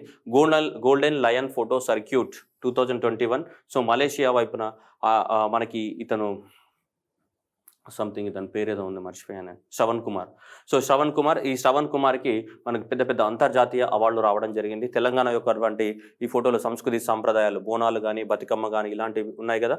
సో ఇవన్నిట్ల పైన కూడా చాలా ఇంటర్నేషనల్ అవార్డ్స్ అనేది రావడం జరిగింది. ఎవరికి? శ్రవణ్ కుమార్కి. ఏ ఇంటర్నేషనల్ అవార్డు? గోల్డెన్ లయో ఫోటో సర్క్యూట్ అవార్డ్ 2021. నెక్స్ట్ హైదరాబాద్కు మరో ఎలక్ట్రిక్ వెహికల్స్ కంపెనీ ప్రకటించిన వాటి One Moto company. One Moto India అనేది ఎలక్ట్రిక్ వెహికల్స్ తయారు 250 కోట్లతో యూనిట్ ఏర్పాటు. మొదటి దశలో 40,000 యూనిట్లు, 2 ఏళ్లలో 1,00,000 యూనిట్ల ఉత్పత్తి, 500 మందికి. సో తెలంగాణ ప్రభుత్వంతో ఒప్పందం ప్రకటించిన కంపెనీ CEO ఇండియా షబాంగ్ చౌదరి. మనకి ఏది ఈ గచ్చిబౌలిలో వన్ మోటో ఎలక్ట్రిక్ వెహికల్స్. ఈ వన్ మోటో సంస్థ కూడా తెలంగాణలో ఇన్వెస్ట్మెంట్ పెట్టబోతుంది. నెక్స్ట్ అభయారణ్యంగా కేసీఆర్ పేరుతోటి ఒక అడవిని పెంచుతున్నారు. అది ఎక్కడ ఉందనేది మనకి ఎగ్జామ్లో అడగడానికి. కరీంనగర్ జిల్లా చొప్పదండి మండలం వెదుర్లగుట్టలో కేసీఆర్ వనం అద్భుతంగా ఉందని, ఇది అభయారణ్యంగా మారుతుందని సో ప్రణాళిక సంఘం అధ్యక్షులు ఉపాధ్యక్షులు వినోద్ కుమార్ చెప్పడం జరిగింది. అదంతా సొల్లు. కానీ మనకు కావాల్సింది ఏంటిది, చొప్పదండిలోని ఎక్కడ వెదురుగుట్టలో ఉంది. ఏది కేసీఆర్ పేరుతోటి ఒక ఫారెస్ట్ ని పెంచుతున్నారు. ఆ ఫారెస్ట్ పేరు అది గుర్తుపెట్టుకోవాలి. ఇక్కడ కరీంనగర్ జిల్లా చొప్పదండి మండలం వెదురుగుట్టలో. నెక్స్ట్ జేఎన్టీయు హైదరాబాద్ లోపల సెంట్రల్ రీసెర్చ్ ఫెసిలిటీ 200 పరిశోధనకు వీలుగా సెంటర్. సో మనకి 50 లక్షల పరిశోధన పరికరాలు అఫిలియేటెడ్ కాలేజీ విద్యార్థులకు అవకాశం. మొత్తానికి ఇదంతా అవసరం లేదు కానీ ఇది కావాలి. సో జేఎన్టీయులో మనకి ఏం పెడుతున్నాం, సెంట్రల్ రీసెర్చ్ ఫెసిలిటీస్ని పెట్టడం జరుగుతుంది. నెక్స్ట్ రాష్ట్రంలో తగ్గిన నిరుద్యోగం, అన్ఎంప్లాయ్మెంట్ అనేది రాష్ట్రంలో తగ్గినట్టు మనకి డాటా చెప్పడం జరుగుతుంది. ఎవరి ప్రకారము, వీళ్ళ ప్రకారం centre for monitoring Indian economy రూపొందించిన నివేదిక ప్రకారము మనకి తగ్గుతుందని చెప్తుంది. సో ఆల్ ఇండియా లెవెల్లో చూసుకుంటే మనకి మొత్తంగా 7.9 అనేది మనకి అన్ఎంప్లాయ్మెంట్ రేట్ ఉంటే తెలంగాణ మొత్తంలో జస్ట్ ఎంత ఉంది, 2.2 మాత్రమే. దేశంలో నిరుద్యోగ అన్ఎంప్లాయ్మెంట్ రేట్ ఆల్ ఇండియా లెవెల్లో ఎంత ఉంది, 7.91 ఉంటే తెలంగాణ ప్రాంతంలో మనకి నిరుద్యోగిత అన్ఎంప్లాయ్మెంట్ ఎంత ఉంది, 2.2 ఉంది. మన తెలంగాణ ప్రాంతంలో పల్లెల్లో 0.4 ఉంటే పట్టణాల్లో 6.3, ఓవరాల్గా 2.3 మాత్రమే ఉంది మనకి ఇక్కడ తెలంగాణ ప్రాంతంలో ఉన్నటువంటి. సో ఇది అన్ఎంప్లాయ్మెంట్ రేట్ అనేది. ఓకేనా, రైట్. నెక్స్ట్ దక్షిణ భారతావనికి తలమానికంగా మానేరు రివర్ ఫ్రంట్ అన్నాడు. మానేరు రివర్ ఫ్రంట్ అంటే ఏంటిది, కరీంనగర్లో ఉన్నటువంటి మానేరు రివర్. సో మనకి ఈ సిరిసిల్ల జిల్లా, ఈ సిరిసిల్లాకు ఆనుకునే ఏంటిది మనకి కరీంనగర్. సో ఈ సిరిసిల్ల నుంచి ఆనుకునే మనకి ఈ సిరిసిల్ల కొండల్లోనే మనకి ఇక్కడ రివర్ అనేది ఆరిజినేట్ అయితే రివర్ మానేరు రివర్. ఈ మానేరు రివర్ అనేది ఈ సిరిసిల్ల టు కరీంనగర్ డిస్టిక్లోకి ఫ్లో అవుతుంది. ఇక్కడ మనకి upper Maneru dam and mid Maneru dam అనేది సిరిసిల్లాలో ఉన్నాయి. ఇక్కడికి వచ్చేస్తే మనకి లోవర్ మానేరు డ్యామ్ ఉంది, LMD లోవర్ మానేరు డ్యామ్ అనేది ఉంది ఇక్కడ. సో ఇది కరీంనగర్, ఇది వచ్చేసి ఏంటి మనకి సిరిసిల్లాలో. సో ఇక్కడ మనకి బోటింగ్ ఫెసిలిటీస్ని, టూరిజం అన్ని సెలబ్రేట్ చేయడానికి కోసం ఇక్కడ మానేరు రివర్ ఫ్రంట్ మనకి గుజరాత్లోని సబర్మతి రివర్ ఉంది కదా, సబర్మతి రివర్ ఏదైతే అక్కడ బోటింగ్ ఫెసిలిటీస్ని ఎట్లయితే డెవలప్మెంట్ చేశారో అలానే ఇక్కడ కూడా ఏంటిదంటే మానేరు రివర్ ఫ్రంట్ పేరుతోటి ఇక్కడ బోటింగ్ ఫెసిలిటీస్ కానీ, కేబుల్ బ్రిడ్జ్ని కానీ ఇవన్నీ కన్స్ట్రక్షన్ చేయడం జరుగుతుంది ఇక్కడ కరీంనగర్లో. మనకి ఏ రివర్ పైన, మానేరు రివర్ పైన, నియర్ లోవర్ మానేరు డ్యామ్. ఇదే dam upper Maneru dam, UMD upper Maneru dam. ఇది MMD మిడ్ మానేరు డ్యామ్. ఇదేంటిది LMD లోవర్ మానేరు డ్యామ్. ఈ లోవర్ మానేరు డ్యామ్ దగ్గర ఇది సెలబ్రేట్ చేస్తున్నారు, ఇది కడుతున్నారనమాట. 100 కోట్లతోటి ఇది ఇంకా అండర్ కన్స్ట్రక్షన్లోనే ఉంది. చాలా రోజుల నుంచి కన్స్ట్రక్షన్ జరుగుతుంది మన కరీంనగర్ జిల్లాలో. ఓకే, మత కలహాల రహితంగా తెలంగాణ అని చెప్తున్నాడు. సో మనకి ఈ 2021 సంవత్సరంలో ఏమేమి జరిగినాయి ఏంటిది అనేది మనకి చూసుకుంటే మనకి పోలీస్ విధి నిర్వహణకు ఏర్పాటు చేసిన 15 విభజన అంశాల్లో ఉత్తమ కర్మ SR నగర్ పోలీస్ స్టేషన్ అనేది SCO సైదులు, భద్రాద్రి కొత్తగూడెం, మనుగురికి చెందిన వీళ్ళందరికీ అవార్డ్స్ వచ్చినాయంట. అదంతా అవసరం లేదు మనకి. 2021లో నమోదైన సైబర్ నేరాలు, ఇన్ని నేరాలైనా వాటిని సాల్వ్ చేసిరంట. సో ఇవన్నీ కూడా వాళ్ళ రిపోర్ట్ అనేది రిలీజ్ చేయడం జరిగింది. ఈసారి సైబర్ నేరాలపైన మరింత ఫోకస్. 4 నెలల్లో command control centre DG Mahender Reddy 22 police వార్షిక శాఖ ఉత్తమ 4 పోలీస్ స్టేషన్లకి అవార్డులు అని చెప్తున్నారు. ఇవి 4 పోలీస్ స్టేషన్లు, ఉత్తమ 4 పోలీస్ స్టేషన్లు, భద్రాద్రి కొత్తగూడెము, ఆసిఫాబాద్, ఇంకా ఈ 4 ఉన్నాయి. మీరు చదువుకోండి అవి. ఓకేనా. సో ఈ డాటా ఏమున్నాయని చెప్తారు. 2021లో రాష్ట్రంలో చిన్న ఘటనలు మినహా మత కలహాలు లేవని, పలు కారణాల వల్ల 2020తో పోలిస్తే 2021లో నేరాల నమోదు 4.6% పెరిగింది. అండ్ అదే సమయంలో నేర నిరూపణ రేటు 50% పెరిగిందని వివరించడం జరిగింది. రాబందుల రెక్కల చప్పుడు.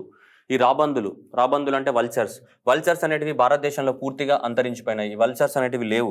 అంటే దాదాపు 150 నుంచి ఒక 200 వరకు మాత్రమే భారతదేశంలో ఏమున్నాయి మనకి వల్చర్స్ అనేటివి ఉన్నాయి. ఈ వల్చర్స్ లేవు అన్నమాట, ఇండియాలో అంతరించిపోతున్నాయి ఇవన్నీ కూడా. ఎందుకు వల్చర్స్ అనేది అంతరించిపోయినాయి అంటే యానిమల్స్కి ఇచ్చేటువంటి ఒక డ్రగ్ డైక్లోఫెనాక్ సోడియం. యానిమల్స్కి మనం ఒక డ్రగ్ ఇస్తుంటాం, ఏది డైక్లోఫెనాక్ సోడియం అని. ఈ డైక్లోఫెనాక్ సోడియం అనేది యానిమల్కి జ్వరం వచ్చినప్పుడు కానీ, పెయిన్ వచ్చినప్పుడు కానీ దాని బాడీలోకి ఇంజెక్ట్ చేస్తూ ఉంటాం, ఏది డైక్లోఫెనాక్ సోడియం. ఆ డైక్లోఫెనాక్ సోడియం అనేది యానిమల్ బాడీలో అలానే ఉండిపోయి యానిమల్ బాడీ అనేది చనిపోయినప్పుడు ఎప్పుడైతే ఈ వల్చర్స్ తింటాయో, ఆ వల్చర్స్ తిన్నప్పుడు ఈ వల్చర్స్ బాడీలో కూడా ఈ డైక్లోఫెనాక్ సోడియం అనేది వెళ్ళి దాని యొక్క కిడ్నీ, లివర్ ఫెయిల్యూర్ అయిపోయి భారతదేశంలో ఉన్నటువంటి ఈ రాబందులన్నీ కూడా అంతరించిపోవడానికి దగ్గరికి వచ్చేసినాయి.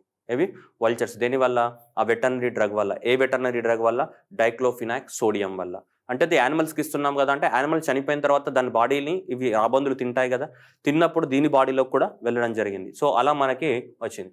అయితే మనకి ఈ కొమరంభీం, ఆసిఫాబాద్ జిల్లాలో అప్పుడప్పుడు చాలాసార్లు మనం పెంచుతున్నాం చాలా రోజుల నుంచి. అవి కొద్ది రోజుల పాటు మాయమైపోయినాయి, మళ్ళీ ఇప్పుడు ప్రత్యక్షం అయిపోయినాయి. ఇక్కడ పావురాల గుట్ట చుట్టూ 2-3 జంటలు పక్షులు తిరగడం శుభపరిణామని అక్కడ ఉన్నటువంటి మన ఫారెస్ట్ ఆఫీసర్ చెప్పడం జరిగింది. దాదాపు 7.5 క్రితం మాయమైపోయిన రాబందుల ఉనికి తెలంగాణలో మళ్ళీ కనిపిస్తున్నది. కొమరంభీం కొమరంభీం ఆసిఫాబాద్ జిల్లాలోని పెద్దవాగు మరియు ప్రాణహిత నది సంగమ ప్రాంతంలో 200 మీటర్ల ఎత్తులో ఉన్నటువంటి పావురాలగుట్టలో ఆనవాళ్లు గుర్తించినట్టు అటవీ శాఖ అధికారులు తెలపడం జరిగింది. Okay, this data is very important. So ఇక్కడ ఇప్పుడు కాదు, ఎప్పటి నుంచో బెజ్జంకి ఏరియా కొమరంభీం ఆసిఫాబాద్లో చాలా వరకు మనం కాపాడుతూ ఉన్నాం అన్నమాట వీటిని. సో ఎప్పటి నుంచో కాపాడుతున్నాం, ఒక 5 సంవత్సరాల క్రితం నుంచి. కానీ మొన్న మాయమైపోయినాయి, ఎక్కడో పోయినా చనిపోయినా అనుకున్నారు, కానీ మళ్ళీ ఇప్పుడు ప్రత్యక్షం అవ్వడం జరిగింది. ఇక్కడ పౌరాలగుట్ట, ఇక్కడ కొమరంభీం ఆసిఫాబాద్. నెక్స్ట్, బ్రెయిలీ లిపిలో మున్సిపల్ చట్టం. బ్రెయిలీ లిపిలో దేశంలోనే తొలిసారిగా ఆవిష్కరించిన మనకి మంత్రి కేటీఆర్. కంటి చూపు లేని వారి కోసం దేశంలోనే తొలిసారిగా తెలంగాణ ప్రభుత్వం మున్సిపల్ టచ్ అని ప్రత్యేకంగా బ్రెయిలీ లిపిలో మనకి ఆమోదించడం జరిగింది. రైట్, బ్రెయిలీ మున్సిపల్ చట్టం 2009 పుస్తకాన్ని కేటీఆర్ గారు ఆవిష్కరించడం జరిగింది. బ్రెయిలీ లిపిలో మనకి మొత్తం మున్సిపల్ చట్టాన్ని దేశంలోనే తొలిసారిగా.